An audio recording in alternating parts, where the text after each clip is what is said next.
प्रश्नटी ए और बी मिसी गोटे कार्य को 40 दिन में शेष कर पारती। ए एकाकी सही कार्य को 60 दिन में करें, तेरे बी एकाकी सही कार्य को केते दिन में शेष कर पार। तेरे आम कौन करवा प्रथम ट्रिक व्यवहार करवा जे बी पाई केते दिन लगुच। बी पाई दिन लगे आम दुईटी को गुणीदबा 60 गुणन 40 विभक्त 60 रु आम 40 वियोग करदबा। तेरे 60 गुणन 40 विभक्त 60 रु 40 गले केते रहा 20। तेणु 20 दुने 40 अर्थात 60 दिन है 120 दिन। तेणु बी पाई 120 दिन लगे। विस्तृत भाव में आम ये आलोचना करवा। तेरे ए मन करा जाऊ बी सही कार्यटी को एक्स दिन में करें, तेरे ए गोटे कार्य को 60 दिन में करें अर्थात ए एक दिन में कर एक तो 60 कम एवं बी एक दिन में केते कर ना 1/x कम जेहेतु बी को x दिन बोली आम धरले। तेणु ए और बी उभय 1/60 युक्त 1/x अर्थात 60x रहा x प्लस 60 रहा।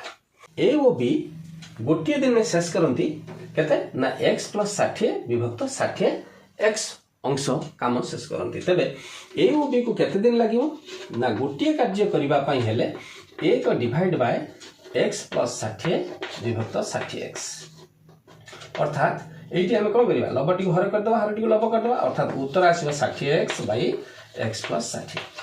एतिक दिन ए और बी उभय को लगे किंतु आमको देछि केते 40 दिन अर्थात एतिक जहाँ 40 से तेणु 60x बाई x प्लस 60 जहाँ 40 से ये आम लक्ष्य कले जे 60x इज इक्वाल टू 40 रे आम गुणिबा x प्लस 60 अर्थात आम पाइले 60x is equal to 40x plus 40 गुणन 60। तेरे x पाखक आम x नहीं आसिले आसो के ना 60x minus 40x is equal to 60 into 40 into 60 अर्थात ये आम लक्ष्य कले 60x रु 40x गले केते रहा 20x। तेणु 20x इज इक्वाल टू 40 गुणन 60। तेरे x इज इक्वाल टू हम 40 गुणन 60 विभक्त 20 दुगुणे 40 अर्थात 60 दिन 120 दिन।